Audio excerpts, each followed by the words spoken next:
Action. తాజా పండ్లని తీసుకుంటే ప్రయోజనం ఉంటుందని చాలా మంది నమ్ముతుంటారు, కానీ అది నిజం కాదు. కొన్ని పండ్లలో తాజాగా కన్నా అవి ఎండిపోయాక వాటి పోషకాలు రెట్టింపు అవుతాయని కొందరు నిపుణులు అంటున్నారు. అలాంటి పండ్లలో అంజీరా ఒకటి. అంజీరా రక్తహీనత సమస్య నుంచి విముక్తి కలిగిస్తుంది. ప్రత్యేకించి అంజీరా పండ్లో పొటాషియం, కాల్షియం, మెగ్నీషియం, ఐరన్ తో పాటు కావలసినంత పీచు పదార్థం కూడా ఉంటుంది.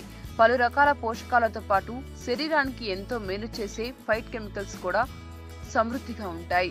అంజీరాలో చాలా విలువైన పోషకాలున్నాయని న్యూట్రిషన్లు అంటున్నారు. తాజా పండుగ చూసినా మిగతా వాటితో పోలిస్తే అంజీరాలో ఎక్కువ పోషకాలు, ఎక్కువ క్యాలరీలు ఉన్నాయి.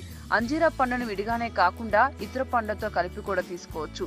అలా చేయడం వల్ల కలిగే ప్రయోజనం కూడా చాలా ఎక్కువగా ఉంటుంది. రక్తహీనతకు అంజీరా పండు గొప్ప ఔషధంగా పనిచేస్తుంది. మీకు ఈ వీడియో నచ్చితే ఒక లైక్ కొట్టండి, లేకపోతే కామెంట్ చేయండి. బట్ సబ్స్క్రైబ్ చేయడం మర్చిపోకండి.